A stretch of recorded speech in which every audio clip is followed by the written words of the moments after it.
नमस्कार दोस्तों, स्वागत है आपका हमारे चैनल हिंदू भक्ति पर। आइए सुनते हैं हरतालिका तीज व्रत की पौराणिक कथा। यह व्रत कथा शिवजी ने माँ गौरी को सुनाई थी। शिव भगवान ने इस कथा में माँ पार्वती को उनका पिछला जन्म याद दिलाया था। भगवान शिव कहते हैं, हे गौरा, पिछले जन्म में तुमने मुझे पाने के लिए बहुत छोटी सी उम्र में कठोर तप और घोर तपस्या की थी। तुमने ना तो कुछ खाया और ना ही पिया था, बस हवा और सूखे पत्ते चबाए। जला देने वाली गर्मी हो या कपा देने वाली ठंड हो, तुम डटी रही। बारिश में भी तुमने जल नहीं पिया। तुम्हें इस हालत में देखकर तुम्हारे पिता दुखी थे। उनको दुखी देखकर नारद मुनि आए और कहा कि मैं भगवान विष्णु के भेजने पर यहाँ आया हूँ। वह आपकी कन्या से विवाह करना चाहते हैं और मैं इस बारे में आपकी राय जानना चाहता हूँ।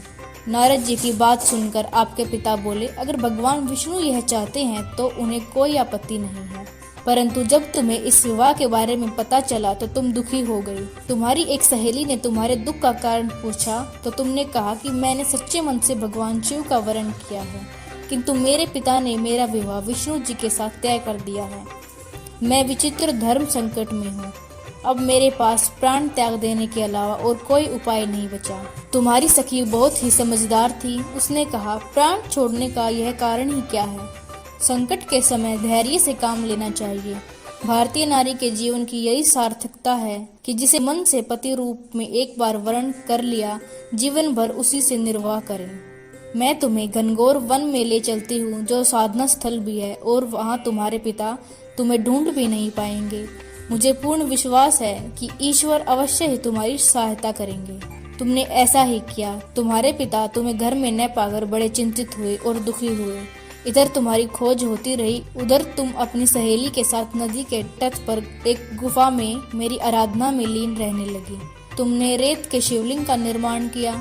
तुम्हारे इस कठोर तपस्या के प्रभाव से मेरा आसन हिल उठा और मैं शीघ्र ही तुम्हारे पास पहुंचा और तुमसे वर मांगने को कहा। तब अपनी तपस्या से फलीभूत मुझे अपने समक्ष पाकर तुमने कहा, मैं आपको सच्चे मन से पति रूप में चाहती हूँ।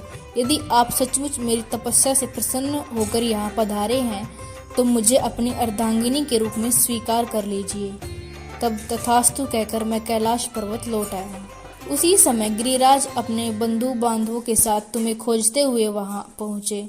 तुमने सारा वृतांत बताया और कहा कि मैं घर तभी जाऊंगी अगर आप महादेव से मेरा विवाह करेंगे। तुम्हारे पिता मान गए और उन्होंने हमारा विवाह करवाया। इस व्रत का महत्व यह है कि इस व्रत को पूर्ण निष्ठा से करने वाले प्रत्येक स्त्री को मनवांछित फल देता हूँ। इस पूरे प्रकरण में तुम्हारी सखी ने तुम्हारा हरण किया और इस व्रत का नाम हरतालिका व्रत हो गया।